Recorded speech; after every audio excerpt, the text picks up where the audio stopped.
नमस्कार दोस्तों रीट के बारे में अभी जो 2 एग्ज़ाम या फिर एक एग्ज़ाम का जो मुद्दा है, बहुत सारे कैंडिडेट ये कह रहे हैं कि एक ही एग्ज़ाम होना चाहिए।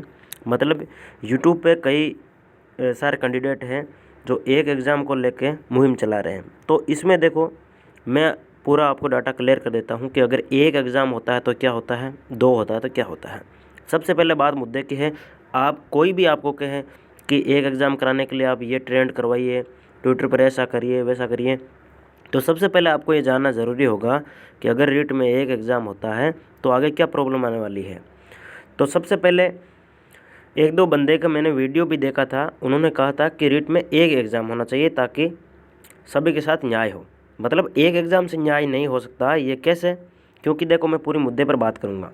रीट में अगर एक एग्ज़ाम होता है तो सबसे पहले अगर कोई बंदा है, एक बंदा लेता है संस्कृत सब्जेक्ट, वो लैंग्वेज लेता है, और दूसरा है वो इंग्लिश लैंग्वेज लेता है। आपको पता है अब की बार रीट में इंग्लिश वालों के 5 बोनस मिले थे और संस्कृत थोड़ी बहुत हार्ड आ गई थी, थोड़ी बहुत। तो लगभग बंदे हैं संस्कृत में वो 23 नंबर के आसपास सिमट गए थे।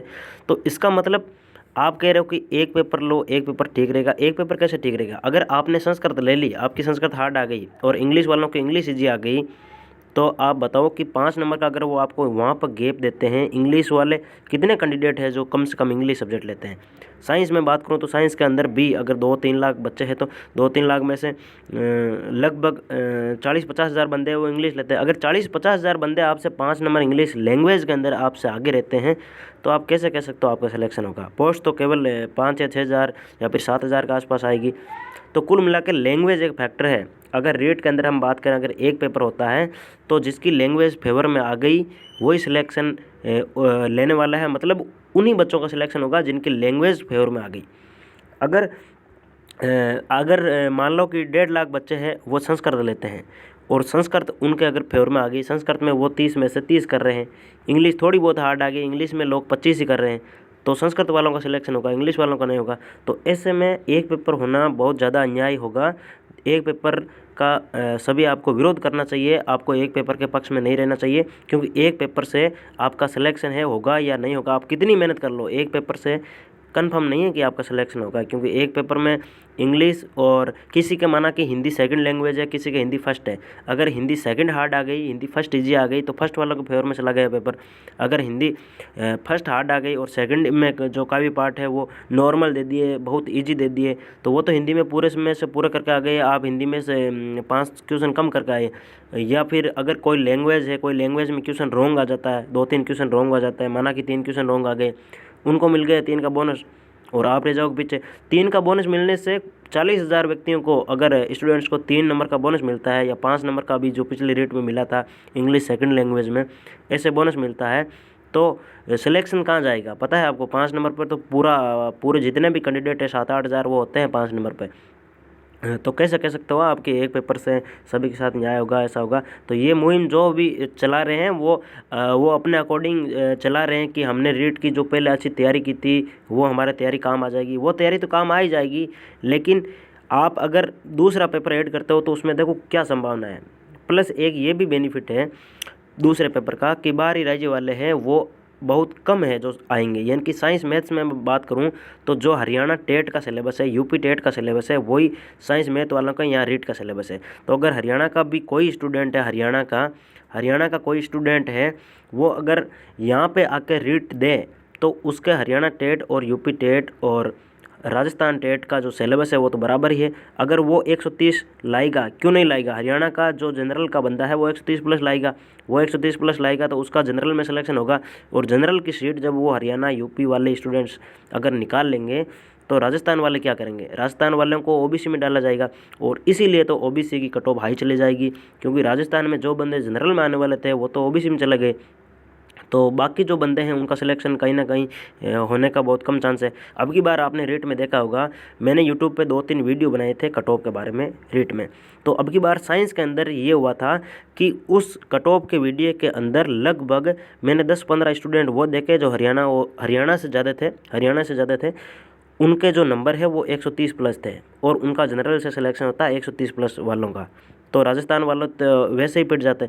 तो 2 पेपर होना कुल मिला के ये बहुत बड़ी बात है। 2 पेपर करवा रहे हैं मतलब वो एकदम पारदर्शिता के साथ होने वाले हैं। क्यों? क्योंकि एक पेपर में अगर मान लो रीट पासिंग है, 2 पेपर होते हैं, तो पहली ये जो वैकेंसी है रीट, इसमें 60% वाला पास है। तो आप बताओ क्या 60% पास करने के लिए क्या रीट के लिए कोई 10-10, 15-15 लाख रुपए देंगे क्या? उनको पता है कि क्या पता दूसरा पेपर अपने हाथ आए या नहीं आए, दूसरा पेपर उनको मिले या नहीं मिले, तो वो पहले पेपर के लिए रुपए नहीं देंगे। तो कुल मिला के 2 पेपर होना बहुत ज़्यादा पारदर्शिता प्रकट करता है। 2 पेपर वाला निर्णय एकदम सटीक है और आपको भी इसमें समर्थन देना चाहिए। अगर एक पेपर होता है तो आप कितनी भी तैयारी कर लोगे तो आपको पूरा विश्वास, रीट का पेपर ही ऐसा था, रीट में कोई बंदा कितनी भी तैयारी कर ले, उस खुद को कॉन्फिडेंस नहीं होता कि उसका सिलेक्शन होगा, क्योंकि कौन सी लैंग्वेज किसके फेवर में आएगी सबसे पहले ये है, और फिर पेपर है उसमें तुक्के कितने लगेंगे वो भी है। अगर हमारे 3 तुक्के भी रॉन्ग होते हैं तो हम पीछे जाते हैं। कुल मिला के 150% है, कितने? 150। रीट के अंदर देखो 150% में से आपको पता है कि कितना भी बंदा टैलेंट हो, अब की बार वाले पेपर में सभी को 120 ही क्वेश्चन सही आ रहे थे। अगर टैलेंट बंदा है बहुत ज़्यादा उसको 120 आ रहे थे। अभी पीछे रहे 30 क्वेश्चन में सभी ने टिप्पे लगाए, किसी के 10 टिप्पे सही हुए तो वो 130 पर पहुंच गया, किसी के 20 टिप्पे सही हुए तो वो 140 पे पहुंच गया। तो 140 पे ऐसे टिप्पे से पहुंच जाते हैं। तो कुल मिला के ये फेवर में नहीं हो सकता। जो भी अभी जो यूट्यूब पर लोग मुद्दे उठा रहे हैं उनको ये बात समझो कि वास्तव में रीट का 2 पेपर होना बहुत अच्छी बात है और इसका समर्थन हमारे को करना चाहिए। केवल राजस्थान जीके है, राजस्थान जीके भी ज़्यादा नहीं है। राजस्थान जीके का जो वेटेज है, अभी साइंस में देख लो, राजस्थान जीके 200 में से 40 नंबर का राजस्थान जीके आता है। तो राजस्थान जीके तो हमारे को वैसे भी आता है भाई, 200 में से 40 का आएगा तो वैसे भी रीट में राजस्थान जीके ज़्यादा हार्ड नहीं आएगा। कम से कम 20-30 नंबर का हम तो आराम से अभी कर लेते हैं और फिर थोड़ी बहुत तैयारी करेंगे तो 40 में से लगभग 30-35 तक कर सकते हैं। तो इस प्रकार है जो राजस्थान जीके का बहुत बेनिफिट है। लोग ये भी कह रहे हैं यूट्यूब पे कि पंजाब वाले भी राजस्थान जीके पढ़ सकते हैं, यूपी वाले भी पढ़ सकते हैं। क्या हम कभी पंजाब का जीके पढ़ सकते हैं? हम कभी यूपी का जीके पढ़ सकते हैं? नहीं पढ़ सकते। तो ऐसी ये बात है, ये फालतू की अफवाह फैला रहे हैं सभी। और आज जो न्यूज़पेपर में भी किसी ने पता नहीं ये मुद्दा उठाया था, न्यूज़पेपर में भी थोड़ी बहुत आई है। लोग आपको बिल्कुल बेवकूफ़ बना रहे हैं। रीट के अंदर 2 परीक्षा ही होनी चाहिए, 2 परीक्षा होने से ही विद्यार्थियों का फ़ायदा है। और अगर ये बात आपको सही लगी तो आप कमेंट बॉक्स में अपनी राय ज़रूर दें कि 2 पेपर हो तो फ़ायदा है या नहीं है और फ़ायदा किस प्रकार मिलेगा।